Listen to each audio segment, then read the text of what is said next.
Hey, welcome to this open hour. Rostalate, it's cool to see you on Key Music. Hey, it's been an interesting week. I last few days we got out in nature. Working on part five has been super intense. I've talked about part five a whole lot, and I haven't rolled it out. So it may be like, what's the big deal? But it was quite the process. So to be able to step away from a computer for a little bit, reconnect with what this is all about, and just being out in nature was a beautiful thing. So a little bit of a slower week as far as being online, but being back online is a beautiful thing as well. So thank you so much for your support here on Locals, and so excited to be rolling some stuff out. And let's jump right into Russell, your question, which is a good one. So let's pull this up, and I'm going to share this screen. Yes, this screen, which goes with your question. So you said, I'd like help in explaining to my friends how to use the color wheel, and specifically the flat 6 and 7, flat 6, flat 7, versus calling it just the 6th and 7. I had someone ask why it was shown that way. Okay, so let's go to, just for ease of reference, I mean, it doesn't matter which key, because all keys are symmetrical and consistent, but we're going to use the key of C as our example. And I've got some diagrams actually to show this, because I knew this question was coming from your email. So, and you've summarized succinctly what the question is. So let's get at the use of these symbols on the chord map, and how they relate to the modes, why you'd use flat 6, flat 7 versus just plain old 6th and 7th. Because it's a good question, and we'll talk through it. So looking at the key of C, for example, all of these, if we treat, I mean, each of these colors and shapes and the Roman numerals represent chords, right? So the chord map is a map of chords. It shows, all of these major chords: C major, F major, G major. Minor chords are in this middle ring. It's D minor, A minor, and E minor. And then we have a B diminished chord out in this outer ring. And so the whole chord map is structured this way, where you have major chords in the middle, minor chords, or major chords in the inner ring, minor chords in the middle ring, and diminished chords in the outer ring. So using the key of C is going to be handy here, because the key of C uses all natural notes. So if instead of treating these as chords, if we just treated them as notes, so we have C, D, E, F, G, A, B, and C, it forms this star pattern, the way the notes are laid out on the chord map. If we look at that same pattern, just looking at the key of C, let's come up here. So C, D, E, F, G, A, B, C. The notes, each chord on the chord map, the symbol is the root note of that chord. So we could play the same chords as, C major, D minor, E minor, F major, G major, A minor, B diminished, and back to C up there, or I can play it down here so they all show up on screen. But the idea is that notice how, at least in the key of C, all of the keys are black or white. None of them are black. All of them are white in the key of C. Again, these same patterns apply to all 12 keys, but C is especially handy because of the symbols used in music are kind of favor the key of C. Has to do with traditional notation, staff lines, and all of that. But we have 1, 2, 3, 4, 5, 6, 7, 8. Those are the scale degrees in a major scale, and every scale degree in the key of C happens to be on a white key. 1, 2, 3, 4, 5, 6, 7, 8. Well, this is where the diagrams that I have prepped come in. If we take that same pattern of 8 notes and just start on each respective scale degree or each respective note, we get 7 different relative modes. So this is what I mean. Here we have that C major scale at the top. So the major scale repeated a couple times here. Let me get my pen tool.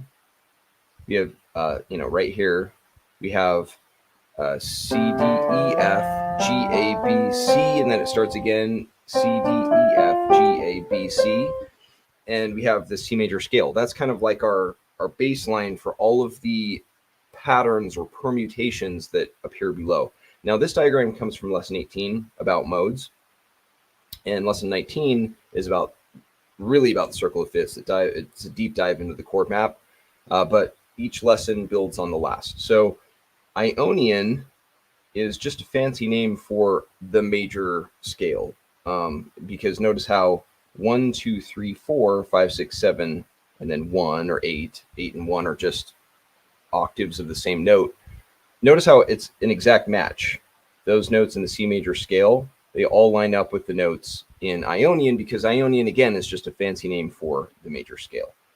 Then the Dorian mode starts on scale degree 2, but if we treat that as the one from D to D, we have the Dorian mode. So it's D, E, F, G, A, B, C, D, or 1, 2, flat 3, 4, 5, 6, flat 7, and 1.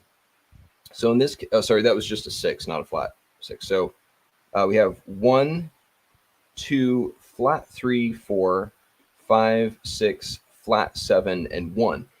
And it's because these symbols, or the scale degrees, the numbers here, are in reference to the major scale. So, there's the old, is it from ancient Greece, men is the measure of all things? I can't remember who said that, but it was like some ancient Greek philosopher saying that man is the measure of all things. And that basically saying that humans, our perception of the world is from our own perspective. So an elephant is only large in relation to a human. In relation to a sequoia tree, an elephant is tiny. But we don't think of it as of an elephant as being tiny because we're not a sequoia tree. We're a human, and so from our scale, an elephant is large. So it's the same with music. The major scale is the measure of all things. In other words, we look at all patterns in music, and music is all about patterns. In Western music, the asterisk of Western music, but really so much of music in the world is influenced by these Western patterns of the major scale and the modes that are derived from it. So in this case, the Dorian mode in this example of scale degrees 1, 2, flat 3, 4, 5, 6, flat 7, and 1, we're just treating that flat 3 and that flat 7 as being flat in relation to the major scale, because the major scale is our point of reference. It's our baseline that we're thinking of. So Ionian doesn't have any flats because it's an exact match with our baseline pattern of the major scale. The Dorian mode has a couple of flats because that pattern deviates from the measure of all things, the major scale in this case. Phrygian starts on E, ends on E, and by following that same pattern, the same interval pattern of whole steps and half steps from the source scale, in this example, C major, E Phrygian is 1, flat 2, flat 3, 4, 5, flat 6, flat 7, and 1, or 8. So E Phrygian, if you were to play the E major scale, the E major scale would not have a flat 2, it would have an actual 2. And E major would have just a regular old 3, not a flat 3. E major would also have a 4 and a 5. E major would have a 6, not a flat 6. And E major would have, in the key of E, E major would have a regular old 7, not a flat 7.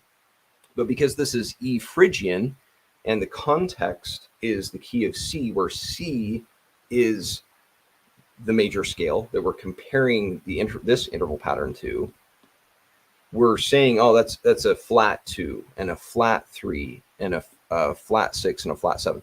So the use of modes or the patterns within modes inform the use of these flat scale degrees. In this case, we've got Phrygian. We also have F Lydian, where we're still playing the C major scale, but starting on F. And in that case, it's 1, 2, 3, sharp 4, 5, 6, 7, 8. Or if we were to play that, F, G, A, B, C, D, E, F, or 1, 2, 3, sharp 4, 5, 6, 7, and 8 or 1. So notice how, let me get rid of some of my scribbles. And notice how most of the modes, and I'm going to talk about this more, but most of the modes, just getting rid of all my scribbles, there's got to be a faster way to do that.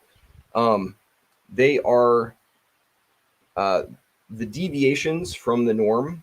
In other words, the scale degrees that aren't major scale degrees are mostly flat.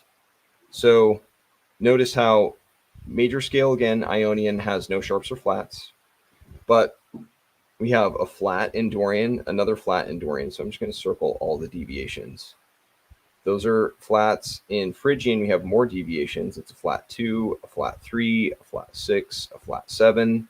In Lydian, we have a sharp 4, but then when we're back in mixed Lydian, it's a flat 7. In Aeolian, it's a flat 3, a flat 6, and a flat 7. And in Locrian, it's a lot of flats. Flat 2, flat 3, flat 5, flat 6, and flat 7. So they're almost all flat. The deviations, the modes that deviate from the major scale are almost all flat, except for this one sharp, which is in the Lydian mode. Now, so flats show up a lot in modes. Now, these are relative modes. And if we get to, oh, thank you, by the way, I just want to throw virtuous heritage. It was Protagoras who said man is the measure of all things, which is good to know. Protagoras totally had a good point there. And it applies to that same concept. That's the beauty of music theory, is the same concepts that we hear about. Man is the measure of all things. Okay, an elephant is big and an ant is small. Well, that same concept applies to music when it comes to modes. Now, if we look at relative modes, all of these are called relative modes because they're related. They come from the same source scale. C Ionian is a relative mode from the C major scale. D Dorian is related because they share the same notes. It's literally the same notes, just a permutation of that pattern, and so on. E Phrygian, F Lydian, and so on. Now, you also have parallel modes, and parallel modes, they're called parallel because they share the same tonic. So in this case, we have all of the C parallel modes lined up, where C is the 1 in each one. But notice how now these C parallel modes are derived from different major scales. So C Ionian is a mode of the key of C. So that's easy enough because it's just C major. Because the Dorian mode starts on the second scale degree of its source scale, like up here, D Dorian started on the second scale degree of its source scale. So D Dorian is derived from the C major scale. Well, using that same logic, C Dorian, C is the second scale degree in the key of B flat. So C Dorian is derived from B flat major. C Phrygian is derived from E flat major because it's the third scale degree in that scale, and so on. So all of these C parallel modes are derived from their respective keys. But notice how the actual patterns, the scale degrees we use to label the notes and the intervals in these modes, they're all the same as we just saw with the relative modes. In other words, C Ionian has no sharps or flats because it's the major scale, it's the measure of all things. It hasn't deviated from itself because it is the major scale pattern itself. C Dorian also has a flat 3. It just starts on a different scale degree, or a different note, that is, but it's the same pattern of a flat 3 and a flat 7 show up in Dorian. C Phrygian has a flat 2, a flat 3, a flat 6, and a flat 7. C Lydian has a sharp 4, and so on. So you can see how, again, it's just, I'm going to just highlight all the flats, all the deviations from the major scale. So you can see how, oh, wow, the parallel modes are just the same as relative modes. It's just we're looking at them from a different perspective. Again, we're going to flesh this out in way more detail in lesson 18 that is all about modes. I mean, we're only scratching the surface here. But again, we have flat cymbals because those scale degrees deviate from the major scale. Well, the chords that are built from these notes take on the naming convention for Roman numerals is derived from, or just an expansion of, the scale degrees. So in other words, we have scale degrees. Scale degrees we're referring to with Arabic numerals. So Arabic numerals are scale degrees, meaning they're just referring to the individual notes or the individual like intervals in the pattern. So for example, we have in the key of C, we have C, D, E, F, G, A, B, C, or 1, 2, 3, 4, 5, 6, 7, 8. And when I say 1, 2, 3, 4, 5, 6, 7, 8, I'm in my mind thinking of Arabic numerals versus Roman numerals. So then if we were to play chords based on those notes by combining every other note, now we're getting the Roman numerals. So it's Roman numeral 1, Roman numeral 2, Roman numeral 3, 4, 5, 6, 7, and 8. So if I were to show that, so Arabic numerals like 1, 2, and 3, those are scale degrees. And then Roman numerals like 1, 2, and 3 are Roman numerals. This is all getting at your question, Rosley. It's just kind of a little bit of a winding road. These are chords. So, but each Roman numeral, notice how there's a correlation between an Arabic numeral 1, scale degree 1, is labeled by a Roman numeral 1, the chord that is derived from that scale degree. The chord that is derived from scale degree 2, Arabic numeral 2, is a Roman numeral 2. The scale degree 3, the chord that is derived from that scale degree, is a Roman numeral 3. So the 1, 2, 3, 4, 5, 6, 7, 8 in Arabic numerals, those scale degrees correlate with the 1, 2, 3, 4, 5, 6, 7, and then the octave again in Roman numerals.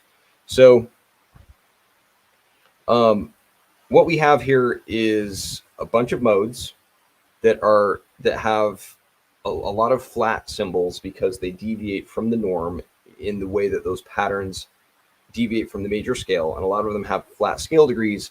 And then when it gets to building chords from those notes, they too have flats because they're chords built on those scale degrees. So back to the chord map, we have C major. So C major is a 1, a major 1, a major 1 chord. D minor is a minor 2. E minor is a minor 3, major 4, major 5, minor 6, and diminished 7. In Ionian, because it is the major scale itself, we don't have any flats because it's clean. It hasn't deviated from the major scale because it is the major scale. But if we come over to Lydian, remember how Lydian had that sharp. It had that sharp 4. So in this case, we have all just regular 1, and then we have a 2 and a 3, and then a sharp 4 because it's Lydian, and then major 5, minor 6, minor 7, and back to 1.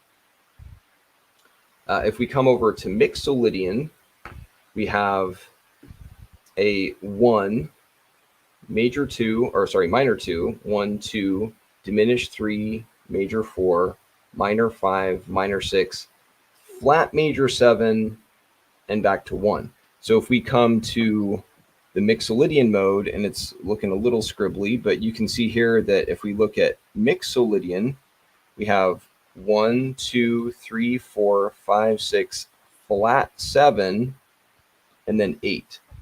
At the chord map, when it's in focus, you can see that it is 1, 2, diminished 3, 4, 5, 6, flat 7 and 1 or 8.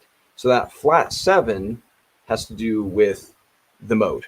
Mixolydian has a flat 7.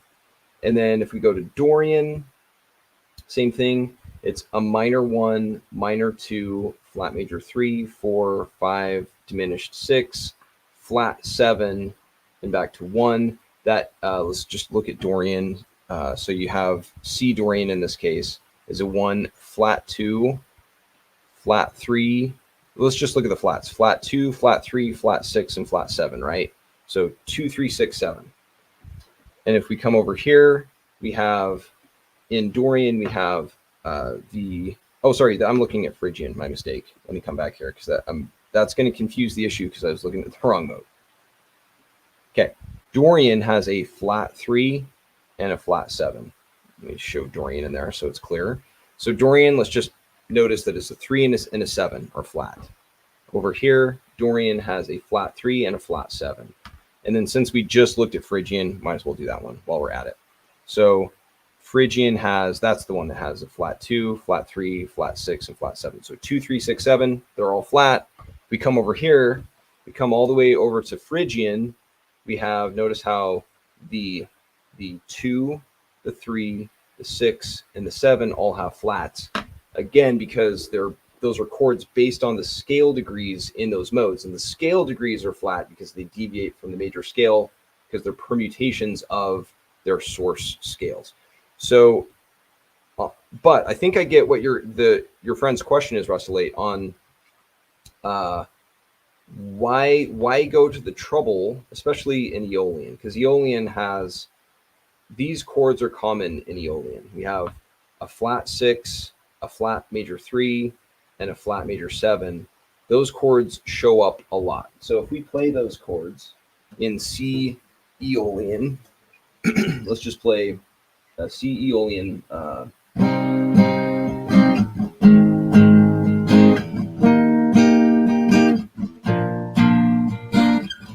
it's minor 1, flat major 6, flat major 3, flat major 7.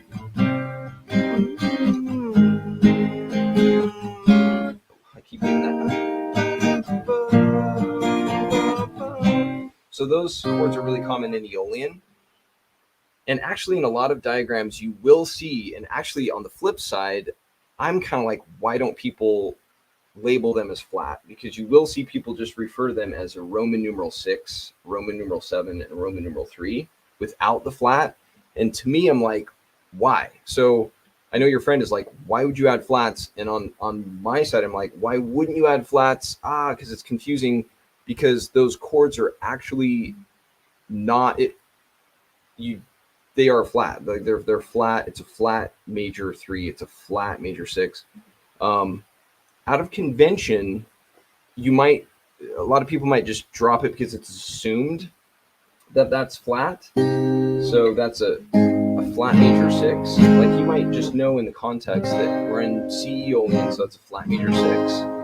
Just like with, let's say you have a 5 chord, a G major chord, and you add a 7 chord, a G7 is actually the 7 of G7 is a flat 7. And I talk about this in lesson 17, actually, but let's get to a spot here where I can just draw this.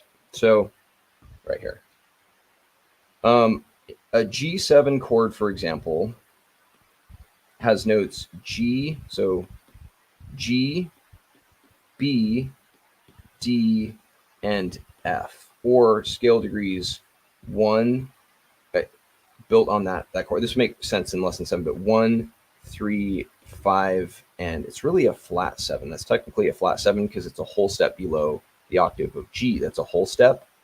And so the 7, the actual 7 in the key of G is an F sharp. So to call F the 7 when really it's a flat 7 is a matter of convention. And so that does go on where you call it a number, call it a numeral. In this case, it's a scale degree and it's a flat 7, but really it's labeled a 7. It's like, well, where did the flat go? Because really F is a flat 7, but we just call it a G7 and we drop the F. It's just assumed in parentheses. That may be what your friend is thinking when referring to A flat as a 6. But if we, instead of a flat 6, but the actual 6 chord is over here. A is built upon scale degree 6, not flat 6. And so 6 is actually the A major chord, not the A flat chord. And A major doesn't have a flat. A flat, the name has a flat, and it's a flat 6. It's a lot of, that's the challenge with a lot of these patterns, is that it's like all these different patterns that are like indirectly, well, they're directly related, but it's all these different like perspectives, that all these different dots that connect to form this like cohesive image. But it's almost like looking at something with like a fisheye lens. Like you have to see it out of the corner of your eye or out of the corner of your mind's eye, and then connect those dots over here to form this cohesive picture of all these patterns, because they're all interrelated, but it's like not just completely straightforward. It's like they're indirectly related and you have to tie them in. Hence my description that's a little bit rambling. Rosalie, this is great. Now I can explain. I think it's brilliant. Thanks so much. Well, thank you for your feedback, and thank you for your support and being here. It's a lot of fun. Like, music theory is a beautiful thing, and these diagrams that I'm talking about with the numerals and the parallel modes versus relative modes. I'll geek out about that in a minute, because I did have another diagram with relative versus parallel modes that's from lesson 18 that we can talk about here in a sec. But I'm glad that made some sense, and as part 5 rolls out, it'll be super clear, because it'll all be laid out. Hey, Owl, it's cool to have you on. Why does the circle of fifths progress clockwise by fifths but anti-clockwise by fourths? That is a great question, and let's look at it here. So, the circle of fifths is, let's just for simplicity's sake, the grouping here that this layer that I'm rotating doesn't really matter. Let's just focus on the numerals in this case. And let's just focus on the inner ring. All of the rings, every concentric ring on the chord map follows that same sequence that you just described, with fifths being clockwise and fourths being anti-clockwise or counterclockwise. It's the same idea, but let's just focus on the inner ring for simplicity. And you have fifths going to the right, to your point. So notice how 1 to the right, or clockwise, is the 5, and to the left, or anti-clockwise, is the 4th. And if we shift the numerals so that now we're in the key of G, for example, G has D to the right, it's 5th, clockwise, and C to the left, or anti-clockwise, is C. And it's the same idea for all keys. Like, it's symmetrical. Like, we could just keep rotating this all around the circle, and the numerals in relation to each other, the relationships are fixed, meaning it's consistent. It's symmetrical around the circle.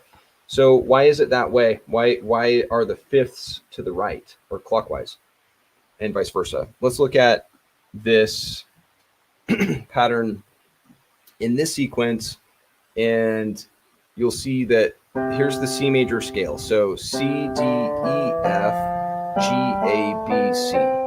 So going from left to right, or rising, this ascending scale, we have scale degrees. We're just in the key of C, scale degrees 1, 2, 3, 4, 5, 6, 7, 8. That 1 to that 5 is off to the right.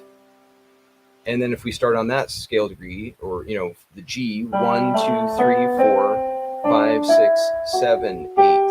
So G, D, or G, A, B, C, D, E, F sharp, G. 1, 2, 3, 4, 5. So 1 to 5 is off to the right.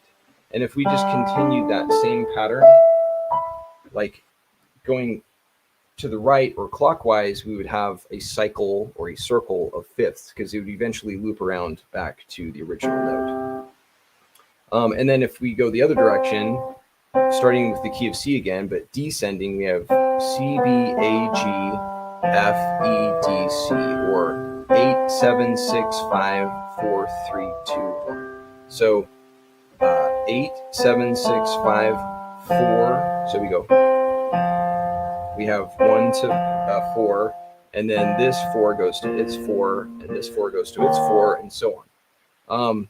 But you might be asking, well, we could do the same thing doing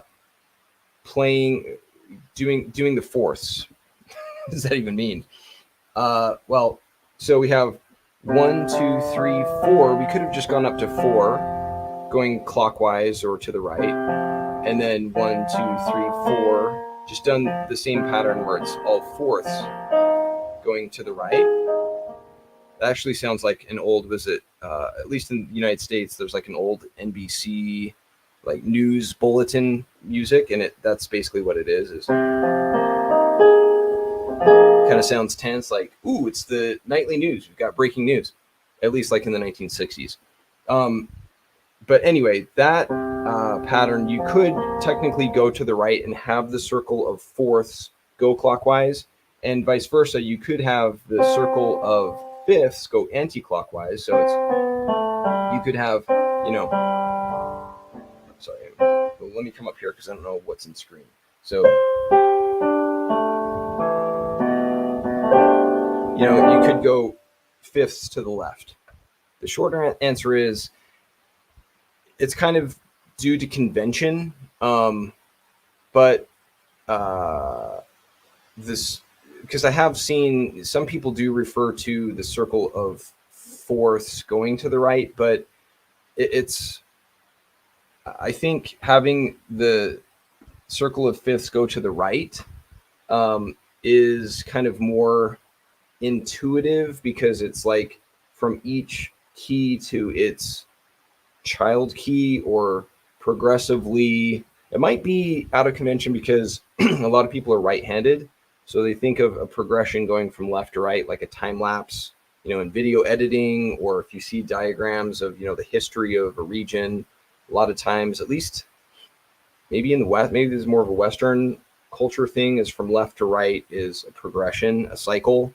And since a subsequent key goes from left to right, just like subsequent generations progress from left to right in timelines, that might be why. It's a really good question, and you could technically go either way because they are symmetrical. I mean, the circle of fifths and the circle of fourths is literally the same pattern. So it might just be a case of tomatoes, but that is kind of a long answer to a short question. Hopefully that kind of makes sense. Hey, Kate Awake, it's cool to have you on. Thank you for being here and for supporting what we're doing here. So would it be possible to play the notes instead of just talking about it? Yeah, hopefully that's, as I'm playing, it's kind of like, the old thing of rubbing your belly and patting your head. It's like getting the coordination, the old phrase of talking and chewing gum at the same time. Talking music theory, and which are kind of these abstract concepts, and playing them is a bit of a, not only a tongue twister, but a brain twister. So yes, I'm trying to incorporate, and thank you for that feedback, trying to incorporate as I'm talking about it, some of these patterns as I talk. So you've got music along with the words. Yes, definitely. Let's see. Okay, cool. I saw your comment, Russell. Thank you. And Al, what is the relationship between the circle of fourths and the circle? Oh, sorry. Let me try that again. What is the relationship between the circle of fifths and fourths to the circle of thirds? That is such an excellent question. I know I've done a stream on the relationship, and I delve into that in detail in lesson 19. So that's definitely going to be coming into clear focus. Basically, the short answer is that the circle of thirds, and I don't have a circle of thirds diagram here, but I can kind of draw one. Let me pull this up. Okay, so let's just take the key of C, for example. Okay, so we have, we have C, D, E, F, G, A, B, C. Okay, so that's a C. And okay, so the circle of thirds, I don't have a colorized one to pull up, so just imagining the colors here, but we have basically the circle of thirds is formed by, and Al, I know you've been on some streams where we've talked about the circle of thirds, so tell me if I'm just going too far back in the discussion about how the circle of fifths or circle of thirds is formed. But basically you have, let me just pull this up. We have the circle of thirds is formed from, if you take all of the keys, let's again use the key of C, C, D, E, F, G, A, B, C. That's the major scale, 1, 2, 3, 4, 5, 6, 7, 8. If we take every note, we start on this scale degree, so scale degree 1, and combine every other note, we get a chord, C major chord. If we start on scale degree 2 and combine every other note, we have a minor 2 chord. It's a minor chord because it's a minor third in that chord. Then we have E, G, and B. Notice how C major has only white keys in that major scale, and all of the chords that are built from it also have all white keys, because I'm just starting on each scale degree and combining every other note. So we have a 1 chord, 2 chord, 3 chord, 4 chord, 5, 6, 7, and 1. Well, that every other note pattern, if you just combine every other note, you start to see connections between chords. So 1, 3, and 5. Well, notice how the 3 and the 5 also show up in the 3 chord, and that 5 and the 7 show up in the 5 chord, and then these 2 notes show up in the 7 chord. These 2 notes show up in the 2 chord. These 2 notes show up in the 4 chord. These 2 notes show up in the 6 chord, and then we're back to C. So the circle of thirds is just taking every other note, taking that cycle of thirds, wrapping it into a loop, and we end up with a black screen. Let me pull up my diagram here. And we have that every other pattern of C, E, G, B, D, F, A, and C. It's a cycle or circle of thirds. But the thing about the circle of thirds, which I'm going to show here by COT, the abbreviation COT, circle of thirds is just focusing on a single key. So we have all of the chords, all 7 chords in the key of C. So we have a 1, a 2, a 3, 4, 5, a 6, and a 7. Okay, so the circle of thirds is just focusing on the 7 chords in the key of C. You can have a circle of thirds in all 12 keys, but they're because it's a closed loop, we're really just focusing on the single key of C. Whereas in the circle of fifths, when we're in the key of C, we have those same 7 chords, 1, 2, 3, 4, 5, 6, 7, and 1. But now we have all 12 keys intertwined into this elegant tapestry, this beautiful, intricate,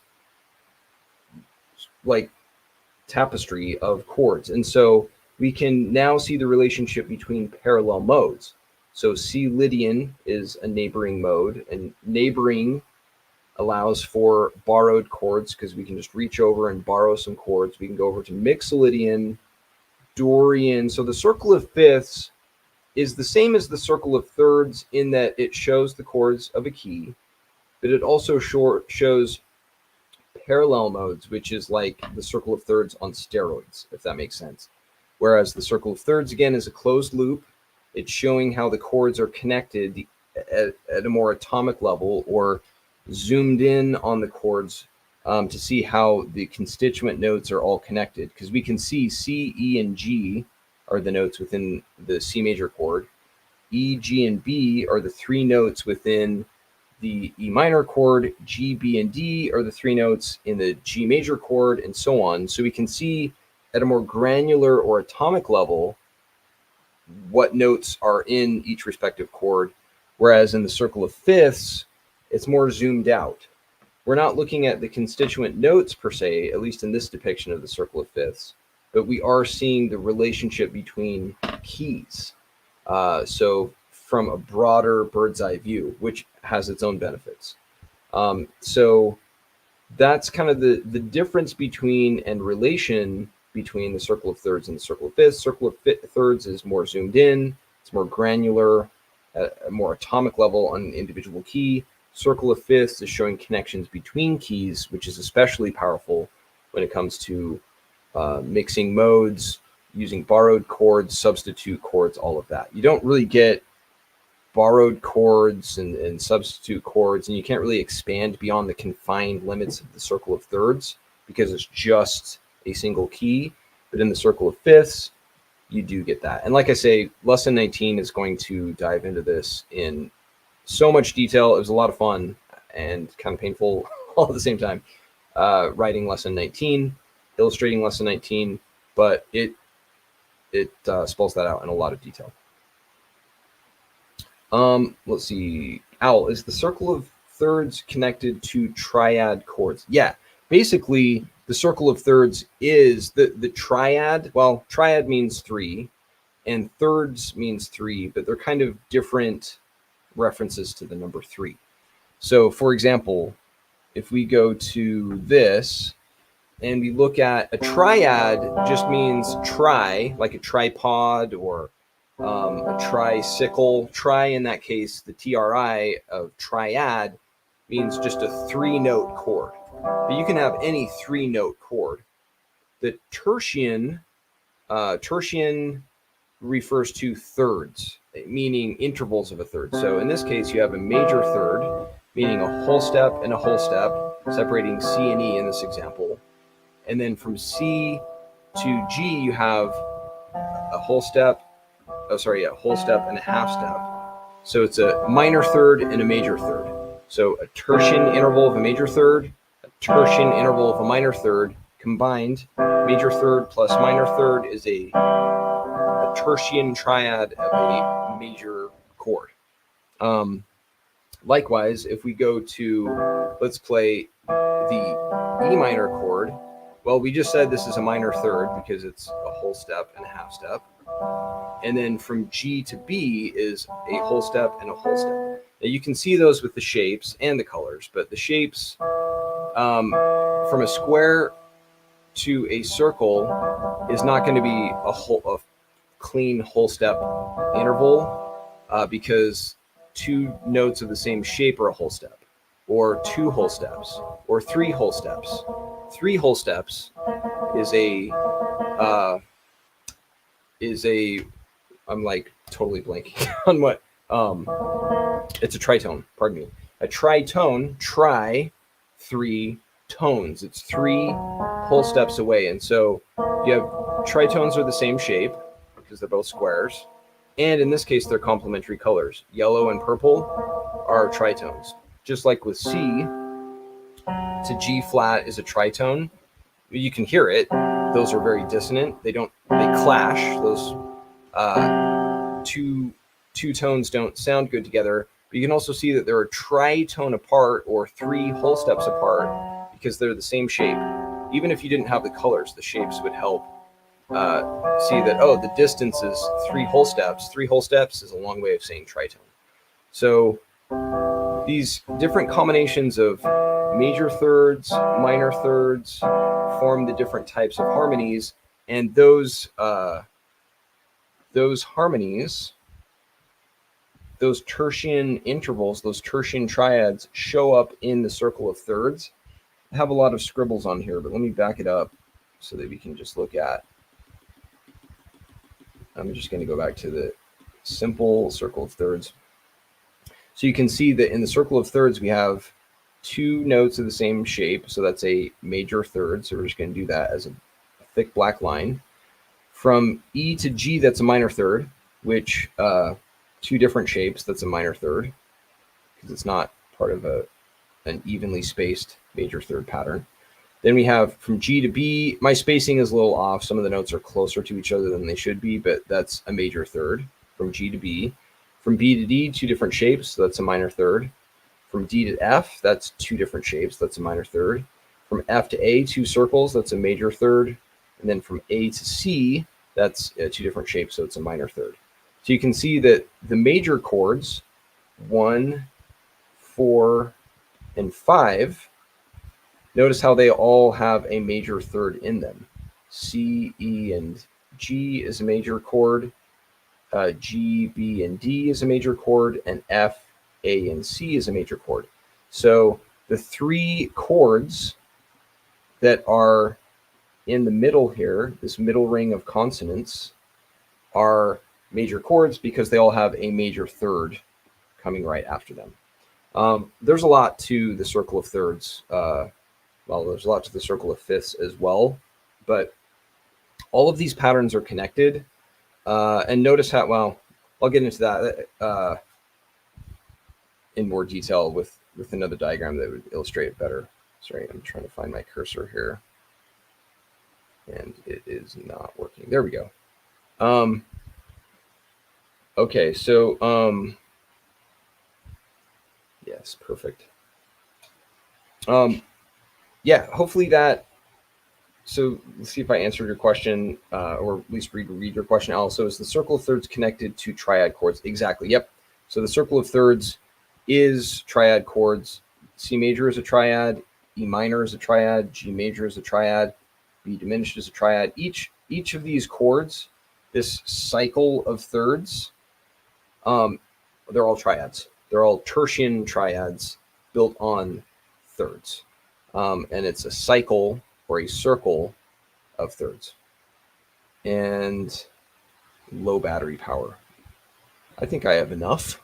I have enough for the next few minutes here. So then maybe if I'm not using it, I can plug it in on the side. But if I need to pull this back up, I will.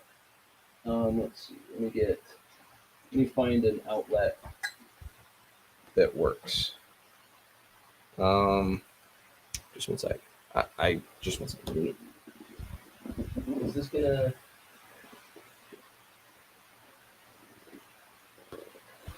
Using up the iPad juice. It was like my iPad was totally dead before I started because as I mentioned, we had gone out in nature and didn't have my iPad plugged in. It's fine.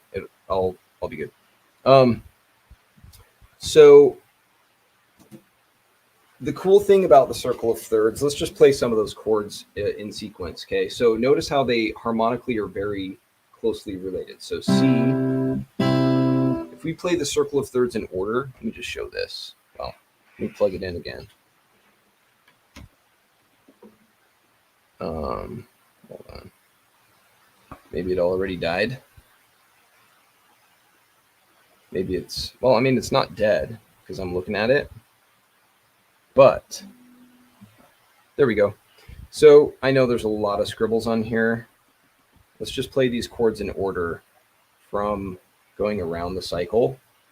So from C to E minor, G, B diminished, D minor, F, A minor, C. I mean, if you just played those chords in order, I just went in a counter-clockwise or anti-clockwise direction, starting at C. They all sound cohesive.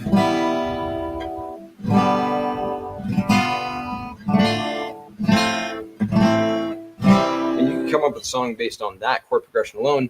And it's because all of those chords in sequence share 2 notes in common. So they're very naturally harmonically related because those chords played in that sequence are basically, it's almost like playing the same chords.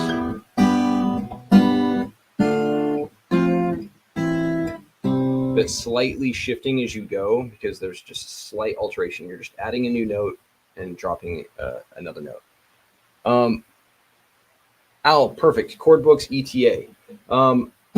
So that's a perfect question for what I'm working on right now. So the short answer is chord books I'm looking at August for that.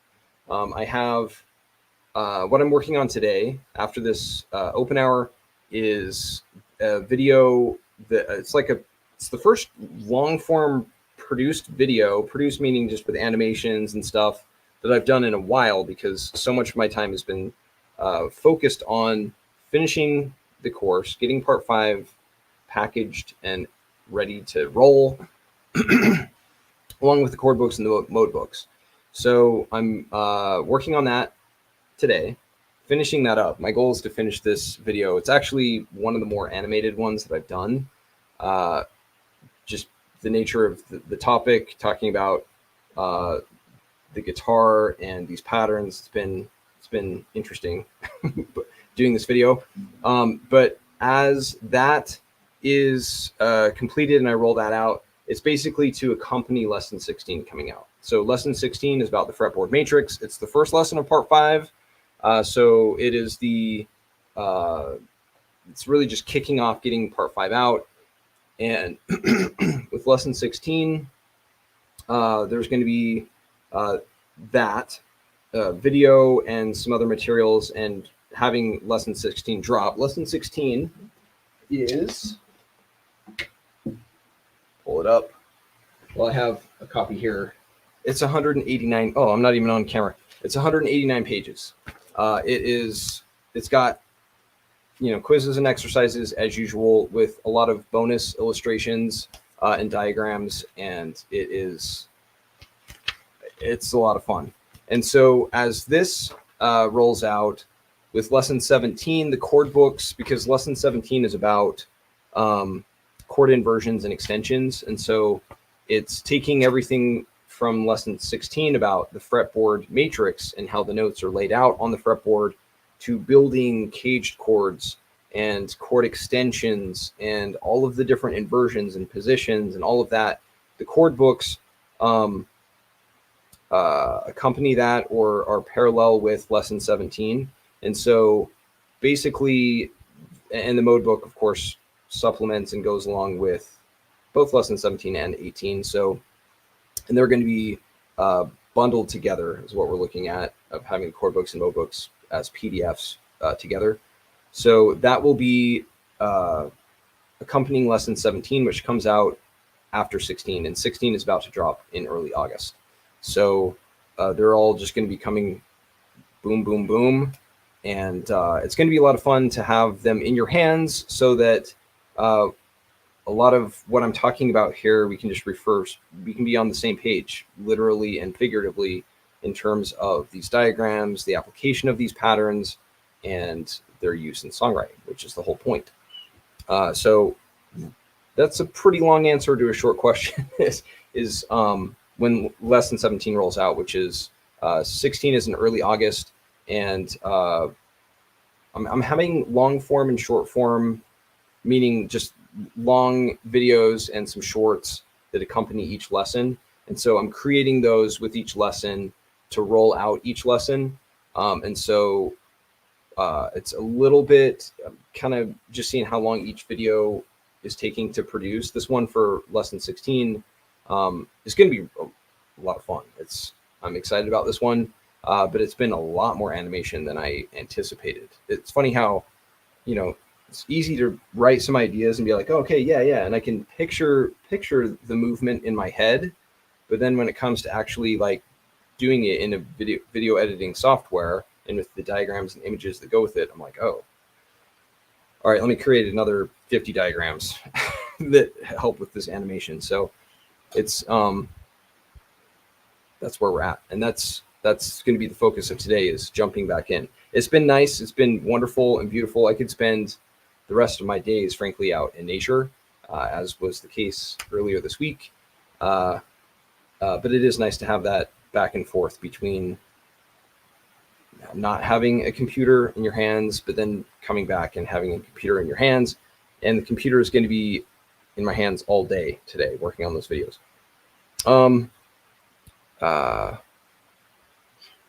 Yeah, and actually, speaking of nature, so I ended up going, I don't know if you all have been to Yosemite National Park.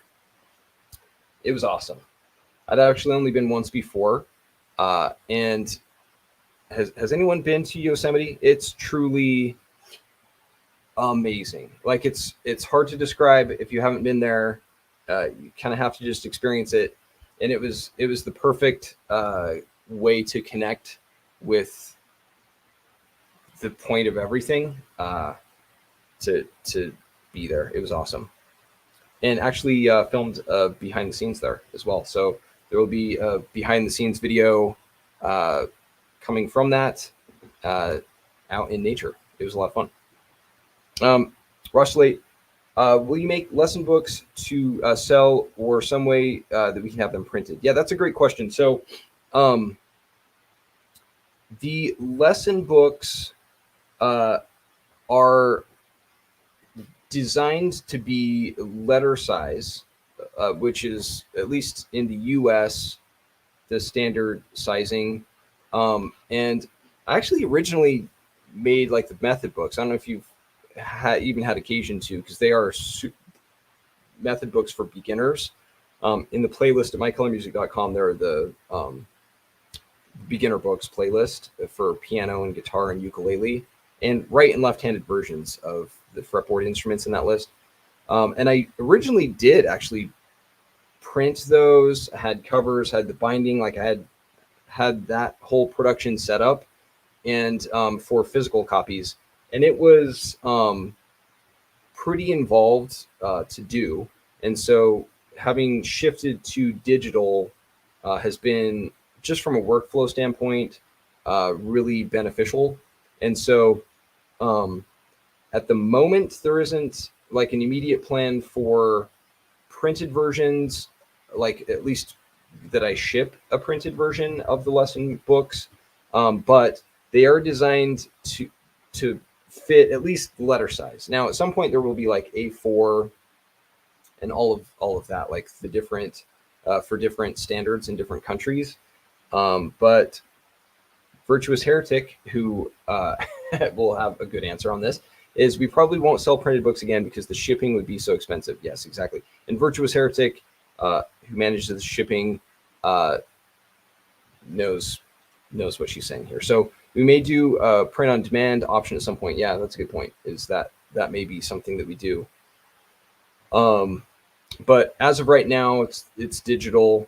And I mean, on the chord books and the mode book, it was surprisingly challenging to create those diagrams. I kind of went into it thinking, oh, okay, this will take like 10 days. I don't know, 10, it's double digit. It was much more than that. It was a lot more involved. Wow. The permutations of these diagrams with the different inversions and just the alignment. I mean, it's literally thousands and thousands of diagrams across the books. It was something like, it's at least 10,000 diagrams. And so, if you divide that out by 10 days, that would be about 1,000 diagrams a day. Like, that was bad math. But it ends up being the chord and mode books I'm really excited about. And I'm sure you'll be excited about them too, as excited as I am once I roll them out. To your question, Al, that'll be accompanying or at the timeline of lesson 17. But yeah, it was a lot to do, and even just the diagram creation was involved. So the logistics of printing is challenging on top of that, at least with the current workflow. Yeah, that's right. I did budget 10. To be fair, I budgeted 10 days for each book, not for all three. But even that is laughable, that 10 days a book was, it was months a book. It was crazy. Crazy awesome. It's good to begin with an estimate of some kind, but doing one a month ended up being extremely ambitious. Yeah. We stuck to it pretty well, though, I must say. We did stick to it pretty close. And by doing that, it was all hours of the day.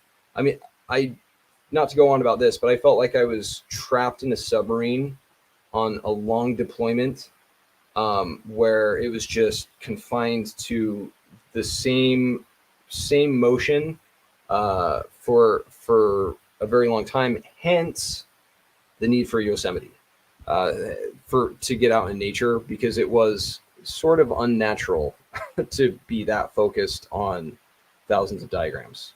Masochistic, yes, but also fruitful, yes. Rusley, how about a stick that you can buy and take to the printer? like a sticker that you can buy and take to the printer? Is that just a, oh, like a USB stick? I see what you're saying. Oh, that's an interesting idea. Uh, yeah, possibly that. We'll kind of bounce like not deployment methods, but delivery methods to make it conducive to your process. Yeah, we'll definitely look at options to your point, Virtuous Heretic. And I will say, Rostolate, I really like your the vibe and the spirit of and just like I say, talking with your friends and talking about the chord map. I mean, that's music theory is beautiful because it allows you to connect with music itself, these patterns, but it also allows you to connect with others and connect with, you know, in Yosemite, it's nature, the universe, whatever it might be. That's what it's all about, is to connect. And so I love that we're connecting right now and geeking out about music theory. How cool is that? Virtually, we want you guys to be able to print it for your personal use. Yeah. To be able to soak in these patterns and be able to apply them to your creative process in a way that works. And that hour went by really fast. That this was especially fun. And like I say, and I love the fact that these questions are right up the alley of part 5. Like the lessons of part 5, like I say, lesson 16, I'm hoping to roll it out sooner than later, but it's going to be likely early August with these materials, 189 pages of stuff that I like. This is the stuff that I wish someone had like said, hey, this is how the guitar works. The fact that it works this way, the fact that music theory is geometry on steroids is the coolest. I literally have chills because it's like, whoa, it's not this arbitrary, random, super complicated thing. Once you see the fact that music is patterns and that these patterns are logical and predictable and all intricately related makes it all possible. Like that's how music is made, is through these patterns. And so anyway, I won't rhapsodize more because we'll jump into this video that I'm going to be rolling out here soon. So I'll have a heads up on this video as it gets close to completion so that we can geek out together on it. So thank you for being here and for your support. And thanks so much. Like, thank you so much. It's a thrill and an honor, frankly. So hope you have a great rest of your day. And we will be talking very soon. We'll see you.